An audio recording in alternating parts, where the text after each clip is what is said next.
Big boss house లో hot nominations తర్వాత ఇప్పుడు హౌస్ మొత్తం కూడా రెండో సెగ్మెంట్ లోకి ఎంటర్ అయింది. దాని ప్రకారం రేషన్ ఛాలెంజ్ కోసం హౌస్ లో టాస్క్ లు ఆడటం మొదలు పెట్టారు. ఇక అందులో భాగంగా మొదటి టాస్క్ గా ఫోటో పెట్టు ఆగేటట్టు అనే వినూత్నమైన టాస్క్ శ్రీకారం చుట్టారు బిగ్ బాస్. ఇక ఈ టాస్క్ సంచాలకుగా సీతనైతే ఎంపిక చేశారు రెండు క్లాన్స్. ఇక కంటెస్టెంట్స్ గా శక్తి క్లాన్ నుంచి పృథ్వీ, కాంతారా క్లాన్ నుంచి నబీల్ అఫ్రిది పోటీదారులుగా ఉన్నారు.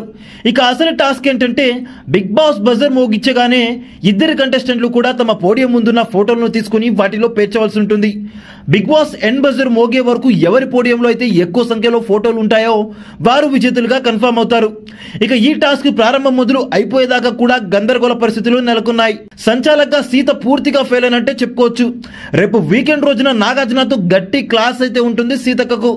సంచాలకుగా రూల్ బుక్ ని సరిగ్గా చదవకుండా సోనియా ఎన్నిసార్లు చెప్పినా కానీ నేను ఉన్నాను అన్నట్టుగా బదులిచ్చింది సీత. ఇది గమనించిన అభయ్ నవీన్ పదే డౌట్లతో సతాయించి సీతను కన్ఫ్యూజ్ చేశాడు.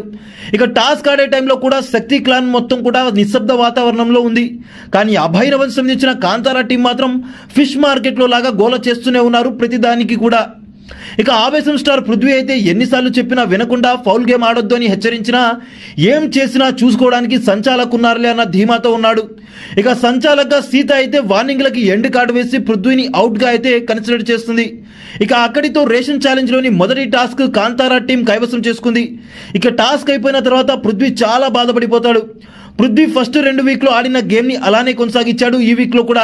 కానీ ఈసారి మాత్రం డామెట్ కథ అడ్డం తిరిగింది. కట్ చేస్తే పృథ్వీ వల్లే టాస్క్ ఓడిపోయామని శక్తి టీంలో గుసగుసలు జరుగుతున్నాయి. కానీ నిఖిల్ ఉన్నాడు కదా, వెళ్లి సముదాయం చేశాడు. అసలు మొత్తంగా ఈ బిగ్ బాస్ హౌస్ లో పృథ్వీ ఆడే గేమ్ ఫెయిర్ ఆర్ అన్ఫెయిర్ అనుకుంటున్నారో కామెంట్ రూపంలో అయితే తెలియచేయండి.